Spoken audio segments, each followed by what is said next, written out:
Hello everyone, I am Kaushal Miss, USST teacher. Today I am teach geography portion, chapter 3, our changing earth. इसमें देखिए lithospheric plates के बारे में दिया गया है. द लिथोस्फेयर मतलब क्रस्ट का टोटल पोर्शन और मेंटल का half portion broken into a number of plates known as the lithospheric plates. हमारे लिथोस्फेयर में कई सारे प्लेट्स हैं. ये स्लोली मूवमेंट कर रही हैं. स्लोली का मतलब just a few millimetre each year. Okay, because of the movement of the molten magma inside the अर्थ. हमारे अर्थ के अंदर होने वाली मोल्टन की वजह से, मैग्मा के मोल्टन के वजह से यह थोड़ा बहुत मूवमेंट कर रही है. कितना कर रही है? पर ईयरली ओनली मिलीमीटर. ओके, और the molten magma inside the earth moves in a circular manner as a shown in a activity.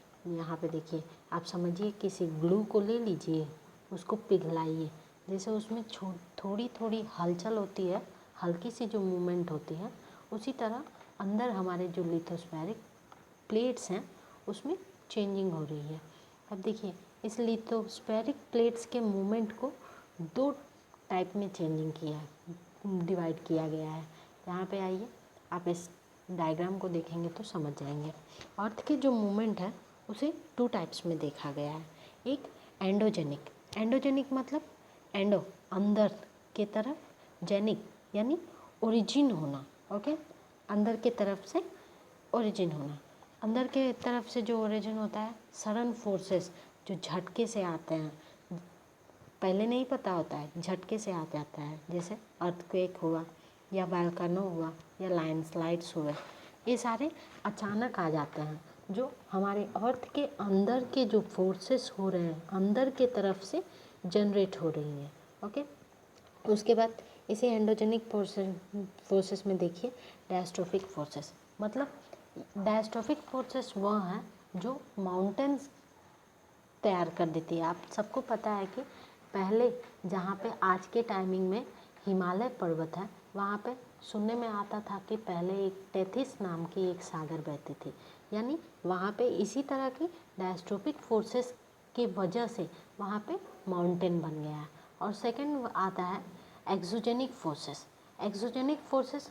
एक्सो मतलब बाहर के तरफ से जो जनरेट होती है, ओरिजिन होती है, उस तरह के जो फोर्सेस होते हैं उसे एक्सोजेनिक फोर्सेस कहते हैं.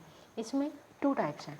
एक देखिए एरोजिनल मतलब वह है, आप समझिए, पानी के वजह से या हवा के वजह से मिट्टी हो या कोई पार्टिकल हो खुदर कर या उड़ कर कहीं चले जाए तो वह होता है एरोजिनल.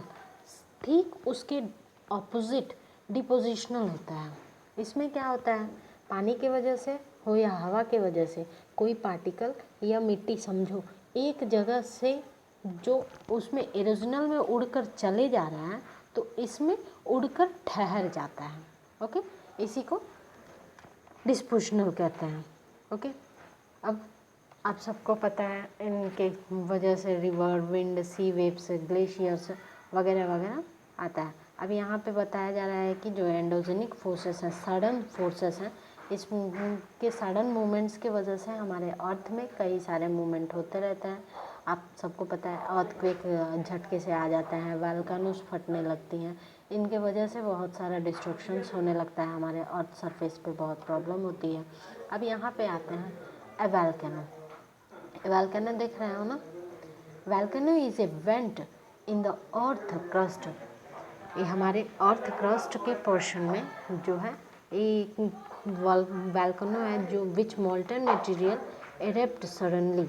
इसमें ज्वालामुखी कहा जाता है. ये जो रेड कलर में है ये वेंट है. देखिएगा, मोल्टन मैग्मा जो होता है, यहाँ पे अंदर की तरफ से मैग्मा जो होता है वह चैम्बर होने, अंदर की तरफ से बाहर की तरफ आने लगती है. जो रेड कलर में आ रहा है, बाहर आने के बाद इसे लावा बन जाती है. ओके, इसे वल्केनो हम लोग बोलते हैं, जो वेंट के माध्यम से, ये जो रेड कलर है इसके माध्यम से आता है बाहर की तरफ। ऊपर आने के बाद कैटर में आप लोग देख रहे हैं कई सारे गैसेस निकलते हैं, धुआं निकलती है, और बाहर आने के बाद उसे मैग्मा हम लोग कहने, लावा कहने लगते हैं। ओके, ये सारा भी वल्केनोस के थ्रू होता है, जो सडन फोर्सेस में होती है, हमारे अर्थ पे चेंजिंग होती है। एंडो, यहाँ पे देखिए वर्ड ओरिजिन, एंडो यानी इनसाइड, एक्सो मतलब आउटसाइड, जेनिक यानी ओरिजिन होना। ओके, सो इन दोनों का कंपाउंड में एक एंडोजेनिक हो गया और दूसरा एक्सोजेनिक हो गया। ओके, अब similarly when the lithospheric plates move the surface of the earth vibrates. जब हमारी लिथोस्फेरिक प्लेट्स जो मूवमेंट करने लगती हैं तो हमारे अर्थ सरफेस में कंपन होने लगता है। The vibration can travel all round the earth. जो ये वाइब्रेशन होता है हमारे टोटल अर्थ में चारों तरफ होता है। These vibrations are called earthquake. इस तरह की जो वाइब्रेशन होती है उसे हम क्या कहते हैं? अर्थक्वेक कहते हैं, भूकंप आप लोग सुने होंगे। The place in the crust where the movement start is called the focus. जहाँ पे, जिस जगह क्रस्ट में जहाँ पे मूवमेंट स्टार्ट होता है उसे फोकस कहते हैं। यहाँ पे देख रहे हो ना, ये जो पोर्शन है ये फोकस है। ओके, यहाँ पे जो होती है उसे हम फोकस कहते हैं। और उसके बाद the place on the surface about the focus is called the epicentre. जो ये पोर्शन होता है यह क्या होता है? फोकस होता है। जस्ट वेट, शो होगा तो आप लोग समझ जाएंगे। जस्ट इसके अपर पोजीशन पे जो फोकस होती है उसके अपर पोजीशन पे जो होता है उस जगह को एपिसेंटर कहा जाता है।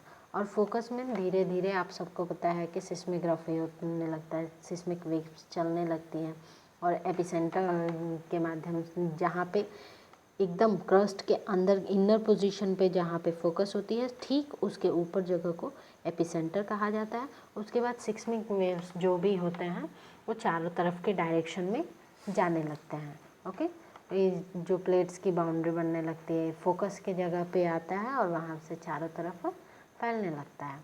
Okay, vibration travel outward from the epicentre as a waves. Vibrations जो होते हैं एपिसेंटर के पास से वेव्स के माध्यम से, सिस्मिक वेव्स के थ्रू चारों तरफ जाने लगता है। Okay, greatest damage is usually closest to the epicentre and the strength of the earthquake decreases away from the centre. यहाँ पे देखिए जो बहुत ज़्यादा होता है earthquake, ये एपिसेंटर में होता है और सिस्मिक वेव्स चारों तरफ जाती है, वहाँ पे थोड़ी बहुत वाइब्रेशंस होने लगती हैं। जो सिस्मिक एनर्जी होता है कहाँ पे होता है?